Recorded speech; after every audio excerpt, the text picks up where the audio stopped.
So welcome back to the channel, guys. Like always, I have a quick video for you. Well, it's not going to be so much quick, but it is going to be a few minutes. Now, this was the requested video. There's going to be two forms for it. One is going to be in the short. The other one is going to be the long form, which is this one. I already reviewed these Joy-Cons, but I kind of wanted to give you an update of how they actually are. Sorry, I didn't know the YouTuber's name that requested this. I have multiple phones and I take screenshots, and I was going to shout them out, but unfortunately I can't, but you know who you are. So right here are the Five Below Joy-Cons that you actually can purchase for $20. They come, of course, left and right. They do have a rumble feature. I don't believe they have any type of gyro system whatsoever, but if you look at the box, it'll let you know. So don't quote me on that one. But they do have a whopping 4-hour battery life, and there are a couple issues that I want to talk about with these before we really deep dive into this video about how to sync them. So with that being said, we'll put the drop in. Let's talk about this video.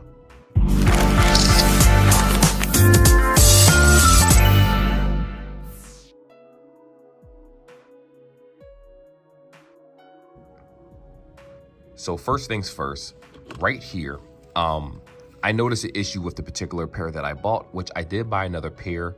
I still kind of had that same issue, but these are very fast draining chargers. I mean, Joy-Cons. I'm all over the place. So on the bottom, as you can see, they do have USB-C naturally. There aren't any mappable buttons. This is actually the release button to press it to press this in so that you can take the Joy-Cons in and out. As you can see, they don't slide in, they actually click in on the sides rather than slide in from the top like regular Joy-Cons. So to answer the question, are they worth purchasing?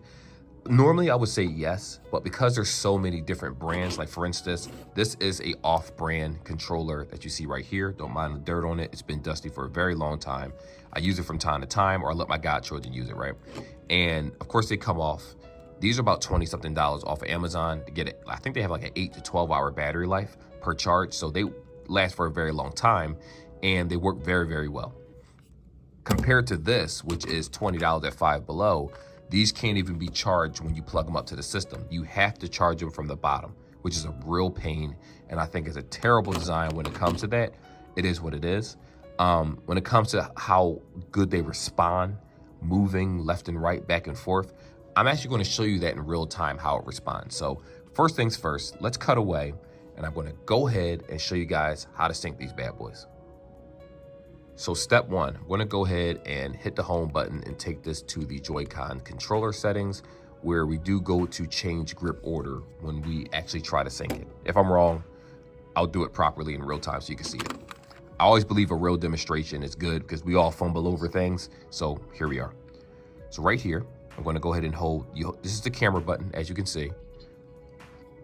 This one right here is the home button. You hold these for 5 seconds. And if you look at the bottom, you'll see the light, right? All right, I'm going to do it again. Now it says 5 seconds, but I did it this way. So here we are. I'm going to go ahead and change grip order. It's going to search for it right now. Paired. All right, both are paired. As you can see, they both are connected. I'm going to hit left and right. That is how you sync it. Very easy, very simple. So for the next section, this is where it gets a little bit dicey, so bear with me. So like we discussed earlier, this is Skyrim playing. So let's go ahead and play it. And I'm going to show you how to snap it in a moment. But right now I'm just playing Skyrim. So I'm going to click it, press L and R.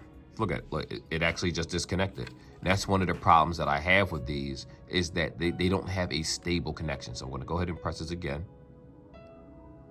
Come on. Here we go. It's connected. Here we go. Press A. Here we are. So as I move around, the Joy-Cons themselves are actually very, very responsive, as you can see. I don't have any clicking issues, any input lag.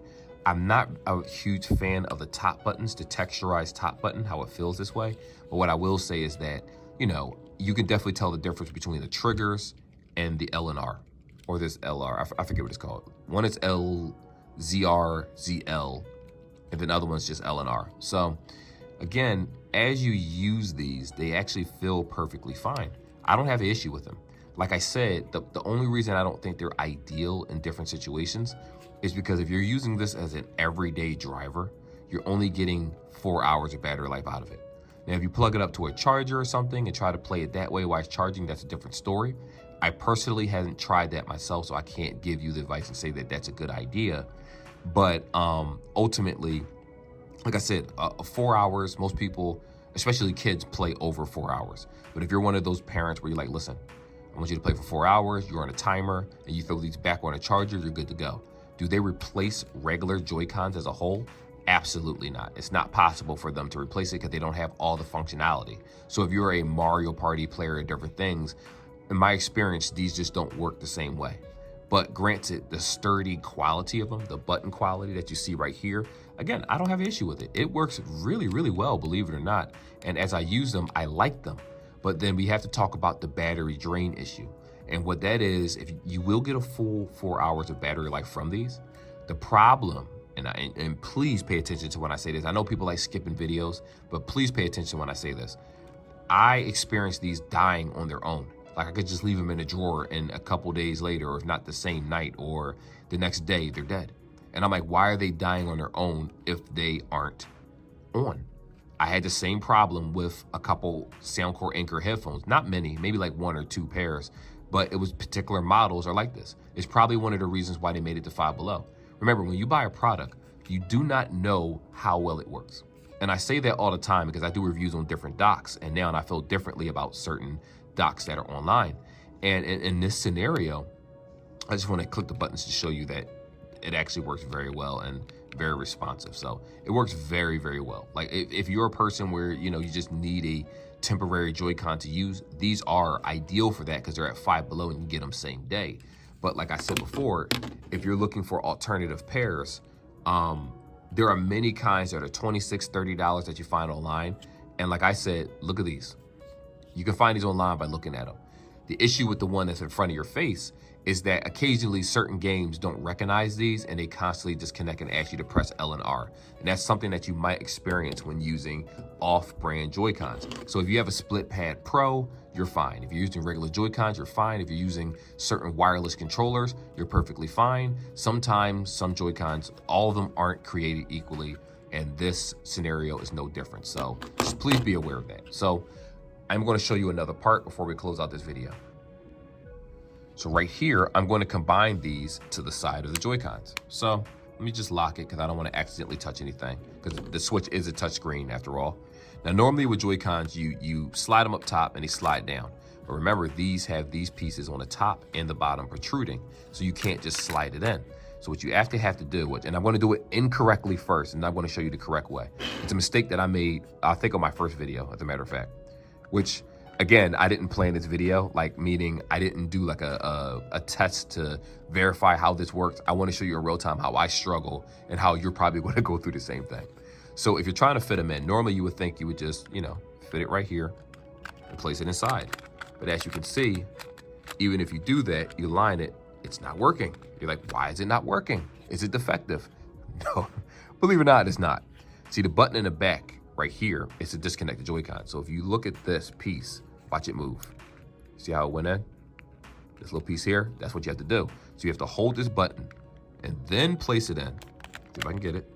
There we go. And then let go and it locks itself in, as you can see. And then to unlock it, you press the button and it pops right out. But you have to hold the button in and then place it in the slot in order for it to latch on. Because the latch pushes in, and then when you align it with the little Joy-Con slot right here, let me show you that. You think they're a pain in the ass to take off. Here we go. When you align it with this, it snaps in and locks into the inside grooves so that the Joy-Con won't fall out. And like I said before, this would have been a very decent headset. I mean, it's a headset. I'm so used to doing headphones. This would have been a really good Joy-Con if, when you put it on the dock, this can charge along with it. The problem is it can't. This is fully Bluetooth. There is no direct connection. So anytime you use this, well, not Bluetooth, but whatever the wireless connection switch uses to connect to devices, this uses that same mechanism. The problem is that the difference with this one, as you can see, these have all the proper buttons, and when it connects, it syncs with the controller immediately. All I got to do is just snap it in and it automatically syncs. I'm good to go. This one requires an actual process. So when you do things that way, it could be a real pain to press the button, fill it, and do that. But once you get used to it, all you do is hold it, press it in, let go. It automatically snaps in.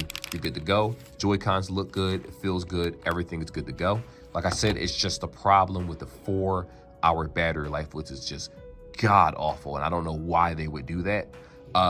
You could just definitely tell that some manufacturers are really, really out of touch. Now, again, if you see this video and you compare it to my old one, I did praise them a lot more. But I looked at things in a different aspect where I have to look at value and price that you're paying and factor that into the quality of the product. That's why I got the review that it got.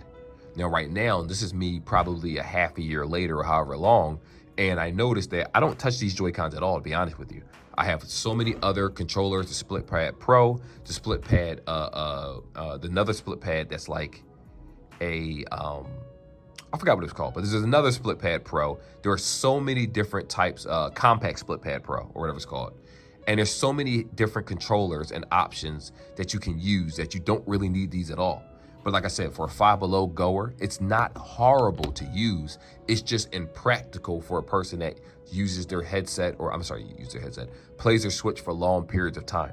If you're not going to play in that 4-hour span, you're going to have to stop. You're going to have to charge them. You're going to have to, when they're done charging, you're going to have to reconnect them. You're going to have to play with them again. And that could just be very, very tedious over time. And if you're a Joy-Con user, you're going to instantly notice that this is going to be a huge inconvenience for you to use it just like this. But that's pretty much the video. But anyway, like and subscribe like always. And like I said before, for you guys, I'll have timestamps. And of course, I'll have a short for those that don't feel like watching this long behind video about Joy-Cons. See you in the next video. Till then, take care.